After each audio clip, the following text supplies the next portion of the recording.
Hello. Today we're gonna make shepherd's pie, cottage pie. I'm using lamb and beef, so I guess it's both. So I have a bunch of vegetables here. I have the white part of a leek, the medium green part of a leek. I have some kind of gnarly looking celery. I got some gnarly looking, well, not that bad now that they're peeled, parsnips. I got carrots to go with the parsnips. I got a half rutabaga. I have some onions on my... I peeled everything and prepped everything, and as you can see, like as I was cleaning everything up, I keep all of this and I use this for stock or for to season braises or things like that. I'll put in like cheesecloth and let it steep with stuff like that. My potatoes, I don't have big potatoes, so I'm using small potatoes. I'm just gonna, whoops, wrong stove, but I'm gonna start heating them up. You want to start it at cold water, that way the potatoes heat evenly. I got some beef stock, and soon in here I'll be browning my beef, but I want to prep my vegetables first because it's going to take a while. So I'm making shepherd's pie because it's kind of getting colder these days, and as a result I've been craving more, like, I guess you could say, like comfort foods, and also because you know, I have a bunch of root vegetables, and what a better way to use up root vegetables than to make a delicious shepherd's pie, or as we call it here in Quebec, the pâté chinois, aka the Chinese pâté. I don't really know the history behind it. Some people say it's because of like train workers using vegetables that they had access to. Some people say it's other things. I'm not too sure of the history behind it, but I'll just call it shepherd's pie because I think it's more ubiquitous to everybody around for it to be known as the shepherd's pie. So I'm just gonna cut this small, like we're gonna cook it down a lot. You could cut it even finer, or even put it in like a food processor to make really fine chunks, but I don't think it's necessary to do it that way. However, one thing I will do is I will be splitting my vegetables into two halves, so to speak. The first half is going to be the vegetables that I want to really cook down and get more as like a flavor base than as a textural element. And then I'm going to keep, oh my god, I'm terrible at making straight lines. And then the other half I'm going to keep to actually have as a texture component, because, like, you know, I love onions, but I want my onions to have some texture, but I also want onions as like a brown flavor base. So what I'm going to do is, I'm going to split like probably like 33% of my onions I'm going to put in as a 30%-ish of my onions I'm going to put in the flavor base, and then the rest I'm going to put, they're also going to, obviously going to give their flavor, but they're going to keep their texture a bit more.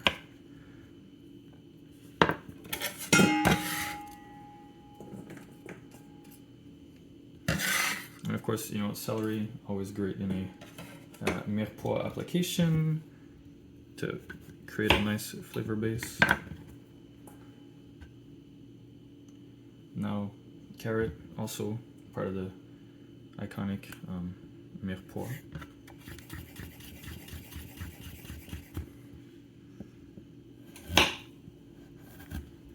You know, I freshly sharpened my knife, but there's always it's short, and root vegetables are hard, so, you know, just take your time. Don't hurt yourself. Enjoy the cooking process. Stuff for my flavor base I'll make pretty small because I want nice browning, and then stuff for my more textural stuff I'll put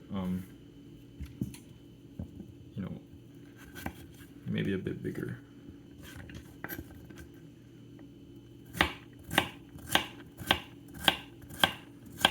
You want to cut everything more or less the same size, so, like, you know, this is going to be approximately the same size as my celery. Parsnips and carrots, you know, they have a lot of sweetness. Same with rutabaga, you just need to really cook it out. But just parsnips, you know, if you sniff it, you smell like all the, I don't know what to call it. Like you really smell the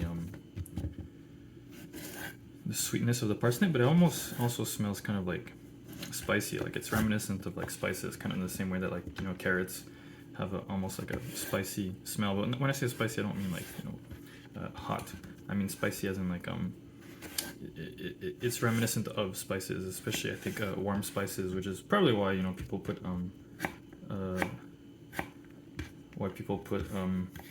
warm spices in their carrot cake, which makes total sense. But then it makes me wonder, you know, for the pumpkin spice stuff, you know, I'm not super like big on the pumpkin spice stuff. Like, it's not something I really grew up on. I think that's more of an American thing. But pumpkin spice, you know, I always wondered about how like pumpkins don't really have that inherent like spiciness to them that carrots have. Same with like parsnips. So I feel like, you know, you often see it. I dropped a piece of parsnip. Where is it? I guess I didn't drop a piece of parsnip and I just imagined it. But you know, like pumpkin spice, it makes sense. Like the sweetness of the pumpkin goes well with those spices. But why pumpkin, which has no inherent kind of nice little like aromatic note to it, the same way parsnips or carrots have? And why do people make carrot cake instead of parsnip cake? I mean, I'm sure parsnip cake exists, but it's something I've wondered about. Because parsnips are a lot sweeter than carrots. Maybe it's just because parsnips are not. It's a very strong flavor, so maybe people don't like. Maybe people don't like parsnips that way. Which, you know, I can understand. But yeah, you know, shepherd's pie, it's not like a fancy dish by any means, but you can really, if you use nice techniques, like when you make stews or braises, and apply them to your shepherd's pie, you'll be able to do some nice stuff. Of course, you know, right now I could be browning my meat and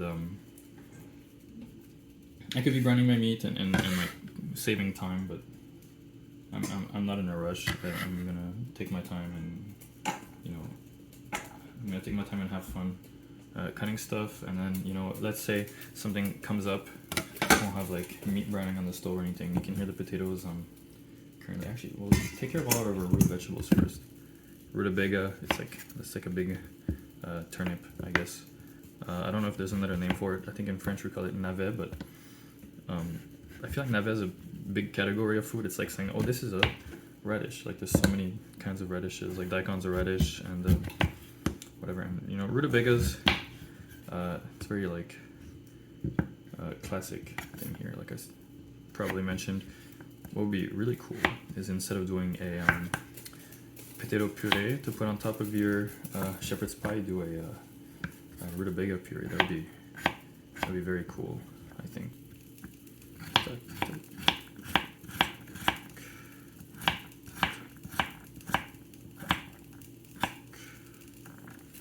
Yeah, if you want like really maximize browning and brown flavors and like all that, I would recommend to not even do what I'm doing and just put it all in a food processor and turn it into like almost like a paste. Kind of like what I did, I think it was in my goulash video, I did something like that where I blitzed all my vegetables to make like an aromatic base that I really like, really cooked down.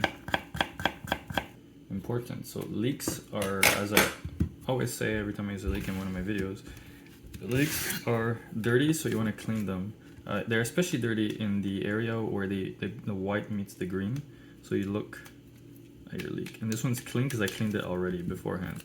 And this part is even dirtier. I cleaned this beforehand as well. So leek, I'm gonna cut into two ways.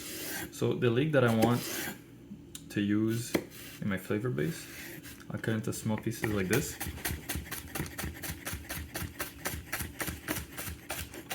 Oh my god, it blew up everywhere.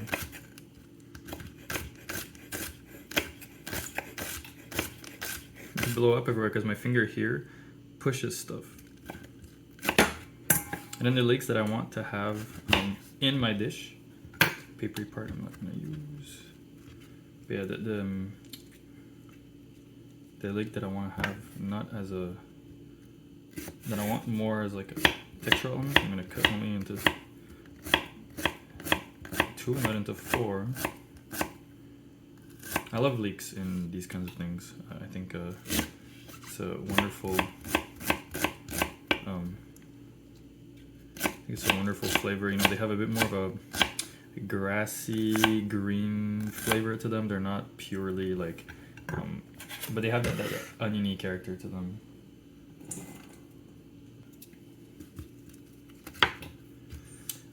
Some people don't like to cook the green part of leek because they say it's too tough. But in this case, since we're going to be cooking stuff for kind of a long time and we have root vegetables, see here, I could have cleaned it better. There's a bit of dirt here. So I'm going to go give it a quick rinse.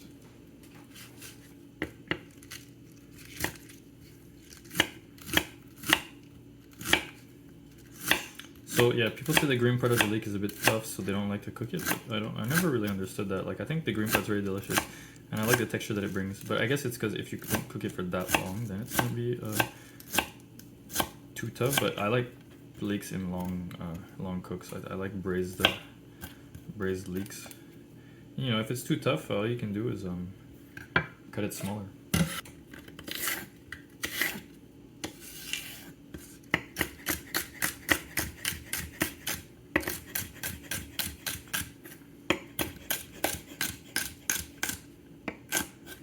All right, everyone's favorite.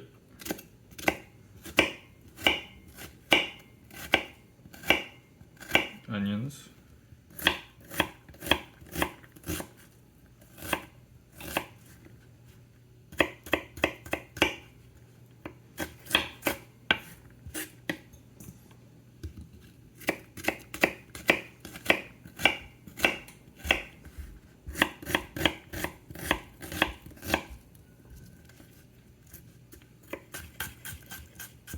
Onions, and like any allium, you know, you can see the shape. I'm gonna try to show it in the camera, but you see the lines. They tell you where to cut if you want to have like a really beautiful dice.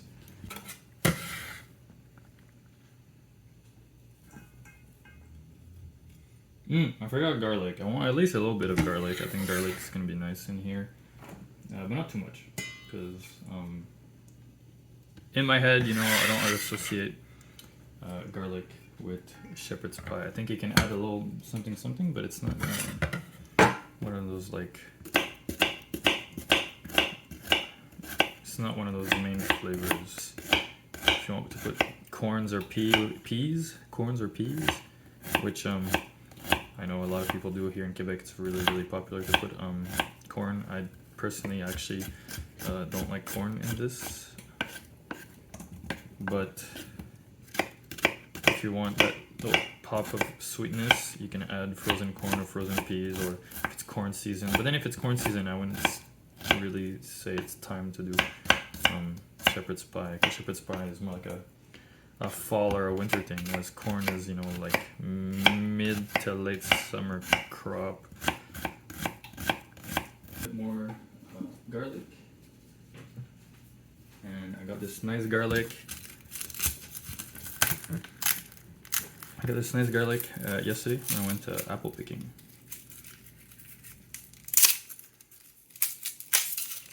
I think for all I have, the quantity of stuff I have, we're gonna say 4 cloves. If you struggle to peel garlic, my recommendation is to cut it in half like this, and then just kind of. This is not a good example because the garlic's really sticky. It kind of just peels off like this.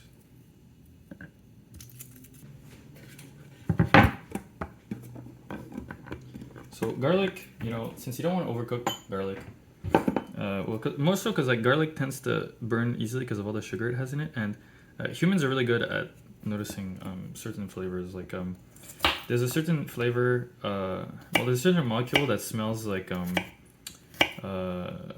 dirt. And it's one of the molecules I think we associate with the smell of rain. Like when it rains and it smells really good, I think they call it petrichor, the smell of rain. But that molecule. I think it's called geosmin, or geosmin. Geosmin. Not to be confused with jasmine, which is a delicious smell. But geosmin. What the? My fingers started bleeding, but it's not even because I cut myself. I think I just have dry fingers.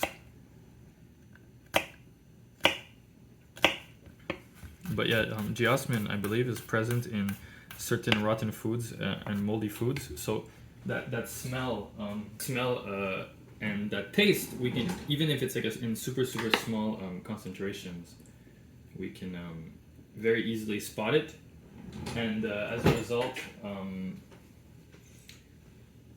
it kind of disgusts us into large quantities. And I believe the taste of acrid burnt garlic, the really bitter taste of burnt garlic, because it's such a strong burnt sugar taste, we can really easily spot it. Which is, and I think it's just because like garlic has so much sugar that if you burn garlic, you're generating a lot of burnt sugar, and then we can really taste it. You know, it's not like a defense mechanism the same way us detecting the kind of earthy moldy taste of like geosmin. I'm pretty sure it's geosmin, but I don't want to induce anybody in error, so they'll probably like a little subtitle that says, actually, Albert's wrong, and it's not geosmin, it's this other thing, which is easily confused for geosmin.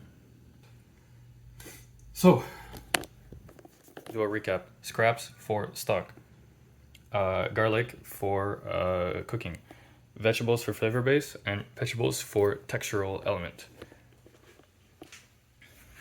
Now, I don't know if I want to sear and the beef stock and potatoes. So I don't know if I want to sear my meat first and then add the vegetables, or if I want to sear my vegetables first and then add my meat.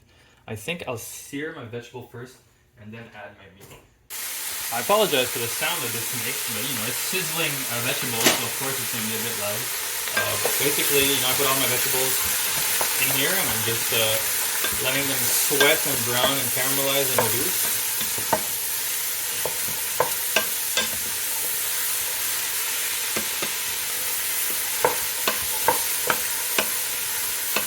So I'm gonna start this way with no salt, only a little bit of oil to let them brown without releasing too much moisture. So that I really get some browning, and then I'll introduce salt to draw out moisture, and it'll help really caramelize and reduce them down. But I'm gonna start with no salt a little bit first. At this stage, I'm gonna introduce some butter, and what I'm gonna do, and the reason I'm putting butter here is because, well, this is, as my friends would call it, this is white people food. So you need butter. But also, I like the application of butter in this. And I can put butter right now because even though this is a high heat, the butter won't burn because all the moisture being released by the vegetables will make it so that we have evaporative moisture. And the evaporative moisture is going to basically keep the equilibrium of the temperature in here at less than 100 degrees. So it'll, more or less, you know, so it'll help the butter not burn.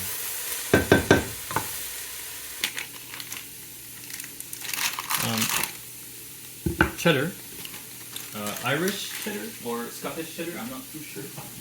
They call it, I think at the store they call it like Celtic.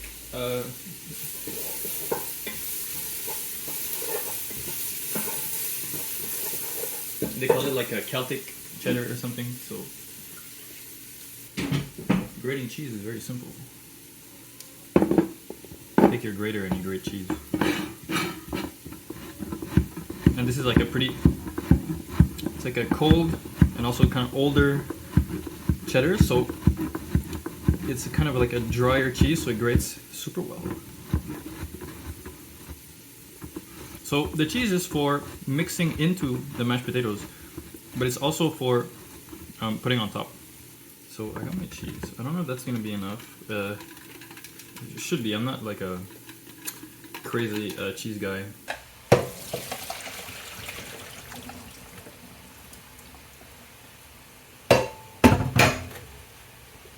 And then all I'm going to do is let them steam so that they let out some of their water, and then I'll be able to mash them more easily.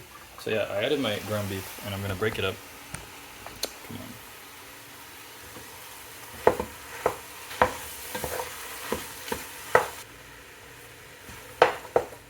You want to draw out the water from the meat and really let it evaporate. Let all the fat start to render, and then let the beef and the vegetables cook in the animal fat to really crisp it up and caramelize everything even more, create some fond. So we'll keep it like that. Potatoes are soft and warm. Mash them. I mash them with the skin. I like potatoes with the skin. I'm gonna add our butter to this. Oops, not the butter paper though. So yeah, butter added. I'm gonna mix that into potatoes.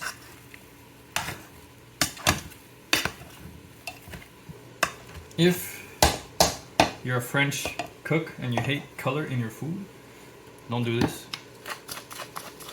What? My pepper grinder is empty? Or is it just too gunked up? No, there's clearly pepper in here. There we go. I'm gonna add black pepper. But yeah, if you're a French cook and you hate color in your food, because you want your food to be the color that it's supposed to be, don't put pepper, put white pepper. That way your potatoes stay white. I don't care. I'm gonna add some cheese to my potatoes.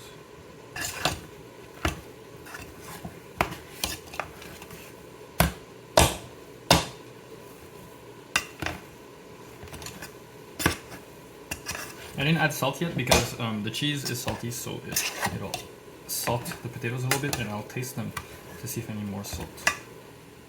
I'm done with my masher. Potatoes are mashed adequately, I would say.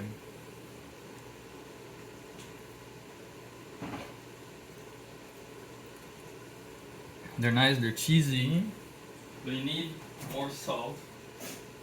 And I'm gonna add a bit of milk because I want to loosen them up a little bit to make them easier to spread around into my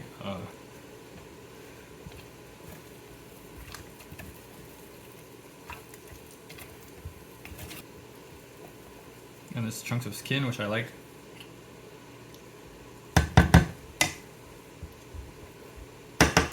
Texture is pleasant. Maybe a bit more milk, just because I want to be able to spread it easily. But I think that'll be enough milk. Now, potatoes are very starchy, so they're very bland. So what I'm gonna do is I'm gonna add more salt. That's probably way too much salt, but it's okay. Like I said, you know what?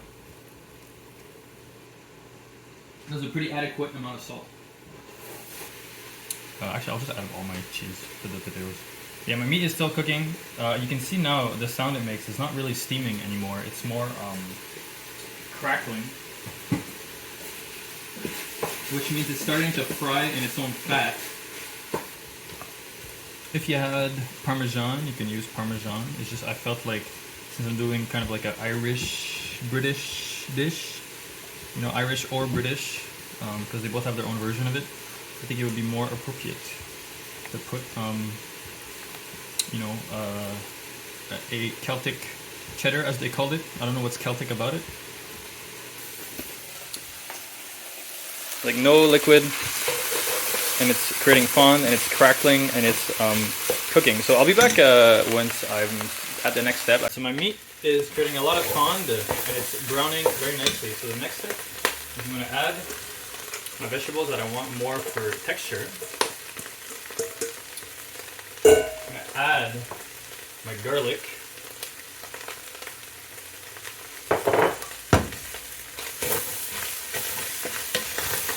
Mix everything through. Some flour. Not too much, just to help, you know, thicken everything through. I'm starting to smell the garlic. I'm gonna add beef stock. I'm gonna deglaze first. with a little bit of apple cider vinegar because I don't have wine or beer. And I think a little bit vinegar can bring some nice twang to this. Now I'm gonna add my beef stock. We're gonna really scrape the bottom for every last piece of flavor down there. All the fond. The fond being you know, all the caramelized bits at the bottom of your pan, the brown bits, whatever you want to call them, the flavor. Doing this also helps you to clean your pan, because after the fact, you'll be able to, it'll be easier to clean because you'll have scraped off all everything that was stuck. So, you know, if I had beer, or I had wine, or like red wine, or beer, especially like a stout, I would have added that, but I don't. So I added apple cider vinegar, and now a bit of beef stock. At this stage, I also want to add my aromatics. So I'm gonna add black pepper and, well, aromatics, my flavor enhancers. So black pepper, I like a lot, so I'm putting a lot. And some Worcestershire sauce, because it can't be British. Can't be British without Worcestershire sauce. If you're like me and you almost never have Worcestershire sauce on hand, you can add fish sauce if you want. It's just that fish sauce is like a bit more salty. It doesn't have as much tang as Worcestershire does. One thing I forgot to add, but you can still add it now because I'm still gonna like reduce this and brown this. I should have added it when I was cooking down my when I was caramelizing my vegetables, or when I was caramelizing my beef. But you can still add it now, and it's still gonna be nice. Is some tomato paste. Just now I won't have like the caramelized tomato paste, but it's okay. It's like a good big squirt.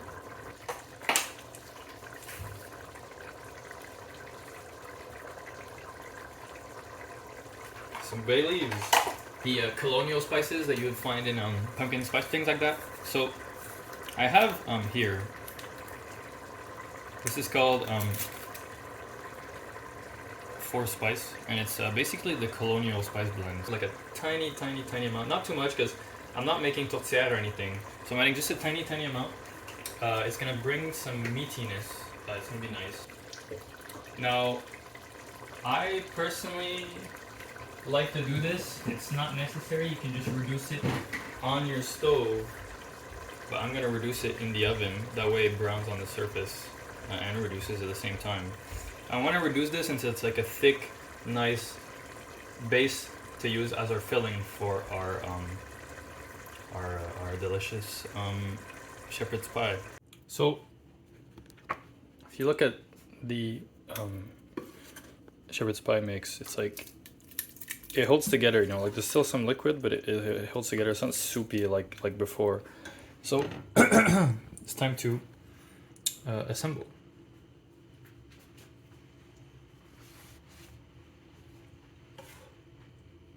I'm gonna burn myself if I do that. I have a pretty small baking dish, so I don't know how much I'll be able to do.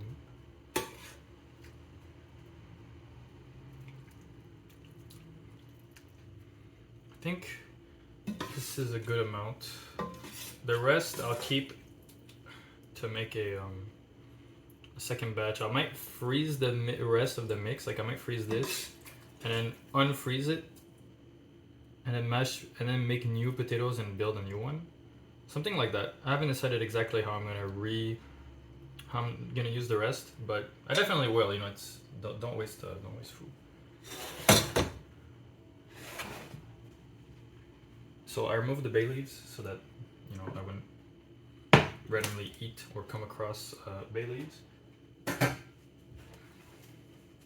So this is probably going to spill everywhere when I assemble it. If you had smoother potatoes, you could put them in a piping bag and pipe them all over the surface and make like a nice pattern and everything, but we're going by hand. But you know, when you're playing it tight like this, you know it's gonna spill out everywhere when it cooks. So what you're gonna do to prevent that from happening is you're gonna put it on a tray. You can kind of mess around, try to do like, I'm not gonna have an even layer everywhere. I'm not that good. I don't really mind.